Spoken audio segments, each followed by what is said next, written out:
नमस्कार दोस्तों, फिर से स्वागत है आपका आपके चैनल, आपके ही यूट्यूब परिवार में।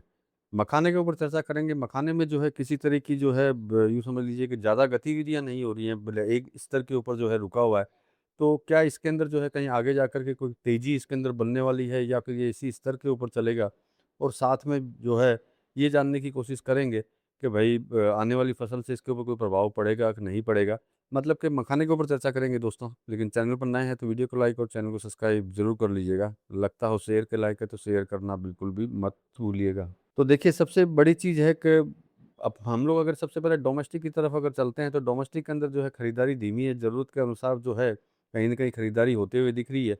कारण है, देखिए सबसे बड़ा कारण है कि नो डाउट हम लोग ये अगर स्टॉक की बात करें तो पुराना स्टॉक जो है कंटिन्यू नील होते हुए जा रहा है। लेकिन पुराने स्टॉक के नील होने से मतलब नहीं है, क्योंकि नया माल भी जो है आने वाला है। जब नया माल आने के चांसेस जब बढ़ते हैं, तब कहीं न कहीं जो है बाज़ार ऑटोमेटिकली रुक जाता है और खरीदारी जो है बिल्कुल धीमी हो जाती है।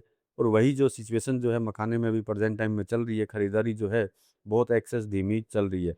देखिए, कारण 2 हो सकते हैं कि भई जो मैंने आपको बोला कि नई फसल आने वाली है, और सबसे बड़ी बात है, खबर यही है कि अभी तक जो है फसलों में कोई प्रॉब्लम नहीं है। लेकिन देखिए, गिरावट के कई कारण होते हैं। जैसे मान लीजिए, लोग नई फसल के लिए तो रुकते ही हैं खरीदारी के लिए, लेकिन ये भी बाज़ार के अंदर रहता है कि शायद फसल आने वाली बहुत ज़्यादा अच्छी है, या फिर अच्छी से थोड़ी ज़्यादा है।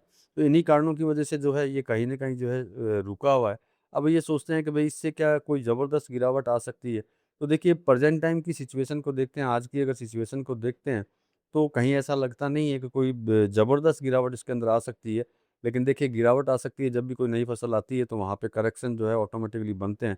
और प्रेज़ेंट टाइम की जिस तरह की खरीदारी है, उस खरीदारी के हिसाब से जो है ये तो नहीं बोलेंगे कि गिरावट आएगी, लेकिन स्थिरता के साथ में जो है चल सकता है। लेकिन आने वाली जो नई फसल है, वहाँ पे अगर फसल अगर ज़्यादा आती है, अपनी सोच से ज़्यादा, मान लीजिए कि भैया पहले 100 केजी आती थी, अभी जो है 120 केजी आएगी, तो वहाँ पे जो है कहीं न कहीं करेक्शन दिखाई दे सकते हैं। लेकिन प्रेज़ेंट टाइम की सिचुएशन को देखते हैं, तो किसी तरह का बड़ा करेक्शन जो है इसमें दिखाई नहीं देता।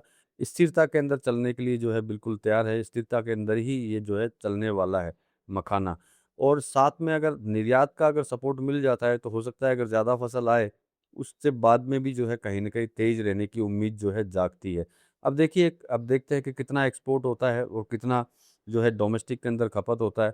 और सबसे बड़ी बात है ध्यान रखने की, कि आने वाली फसल पे जो है अपनी पूरी निगाह रखें, उनकी न्यूज़ के ऊपर निगाह रखें कि भैया आने वाली फसल ज़्यादा है या कम है। उन्हीं चीज़ों के ऊपर जो है बाज़ार डिपेंड करेगा। तो मतलब कि ज़्यादा गिरावट का तो विचार नहीं कर सकते, लेकिन ज़्यादा बढ़ने का विचार भी जो है नहीं कर सकते एक स्थिरता के अंदर, क्योंकि खरीदारी प्रेज़ेंट टाइम में इसी तरीके की चल रही है, जिसमें ना तो ज़्यादा गिरावट रहेगी और ना ही ज़्यादा जो है तेज़ी रहेगी। तो ये मखाने की थी थोड़ी-सी रिपोर्ट। मिलेंगे अगले वीडियो में अगली जानकारी के साथ में, तब तक के लिए धन्यवाद।